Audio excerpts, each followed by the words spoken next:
Coach Hurley is joining us. Thanks for the time, Coach. Go straight into questions. A big road trip, obviously. If you can sweep this, you're in really good position coming home. Yeah, I mean, we talked about last week just focusing on the next game and, just concentrating on Oregon. And it's a hard place to play. Not many teams have had success in that building since I've been coaching in this league, and they're a very talented roster. And Dana Altman, I think everyone has a lot of respect for him and in the basketball community for what he does and how he gets his teams playing better. And they had a momentum win at Utah, so we're preparing for that game, and then we'll get ready for Oregon State on Saturday. They tend to present a lot of challenges defensively. What have you seen from them this year in that regard?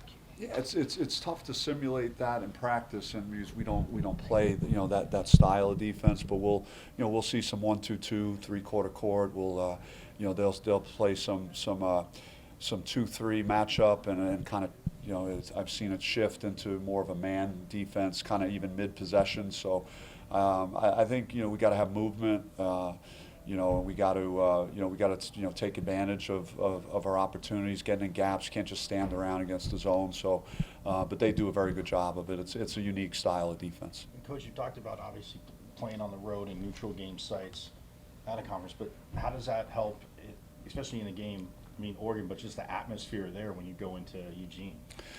Yeah, I mean, it makes you feel a little better that we've had that experience doing it, and 3 non-conference road games, true road games, and then the Colorado game. So, hopefully we build off what we've been able to do this past week, and that helps us as we hit the road now. Did you get any Lob U T-shirts printed up? No, let's see if we could do it this week. We can't just do it a couple of games. It's we got to take the act on the road and see if that's a possibility. But yeah, I thought it was fun. I feel great for Devin. He's one of the hardest workers and does a lot of dirty work for us. So to see him have that success, with the lob, and something he's been good at his whole career. It's not something I've found for his game. I mean, it's a part of who he is. Sense of confidence in the way you're playing, but also you did win a close overtime game there last year. Yeah, it was that was a really unique couple of days. As I remember back to that, just coming back from the Bahamas and then playing Washington State here the way we did, but to go there and win, and then go to Creighton and win, it was kind of changed our season to a degree last year. So. But it took every second of the game to get it done. So it's you could expect every bit of that if we're going to come up with a win in Eugene. You've been to the Pac-12 gauntlet so often now. Are there any tricks to keeping your guys on every game mentality? Just we have a lot of respect for our opponent and what Oregon has done over the years. They've been one of the top programs in our conference for years now. So. It should not be that difficult for guys to see that, and they watch a lot of basketball, so they know over the years how good Oregon has been. It's a brand, it's a name, so it's I think motivation won't be an issue. Just focusing on what we do well and finding our ways to attack them on Thursday night. You've had a good body of work this season so far with this team. What do you think you've liked the most from this year's team, maybe compared to last, that's led you guys to have so much success this year? I would say the resiliency, the grit that we play with. We've had some games offensively that we've struggled making shots, and that hasn't impacted how hard the guys play at the other end of the floor, and we've been consistently keeping ourselves in games because of how well we defend, and so that's especially on the road, you have to bring that to the table. What's the difference? Obviously, Warren Washington's been a huge difference having that presence down there. I mean, I said it this morning on the radio show. When you look at what he's done and playing against a guy like Muhammad Gay on Thursday and being as productive as he was in that matchup against one of the best young big guys in the conference, and a guy that went down to Tucson and had 20 plus points and a double-double.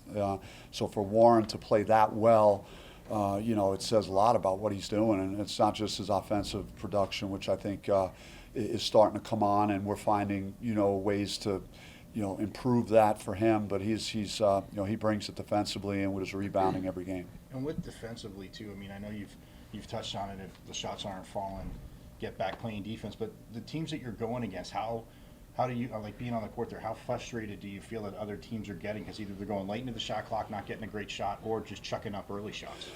I mean, I think we have, good depth, which we're going to play a lot of guys, so we're going to keep fresh bodies on the court, and then we're going to, we're going to give max effort, and our lateral movement on the perimeter is excellent. We're able to get back in front of the ball very quickly, so that we're not, giving up a lot of paint touches, and the times that we do, and there is a breakdown, we have a 7-footer there that's protecting the basket, so it's it's a pretty good formula, and the guys just are doing it with with their own will and intensity. They're taking it personal.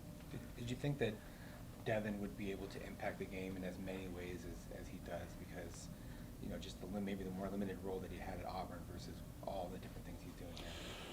He's got a tremendous basketball IQ and understanding cutting and moving and understand when the ball changes hands. He's like get shot out of a cannon, to fill a lane. And so like it's these instantaneous, the mental part is as physically gifted as he is athletic, he's also mentally quick with his movements, and that puts him in a position to get a lob dunk in the open court, or to get a tip-in dunk on an offensive rebound. So he's got just a tremendous nose for the ball, and again a sense of where to be on the floor.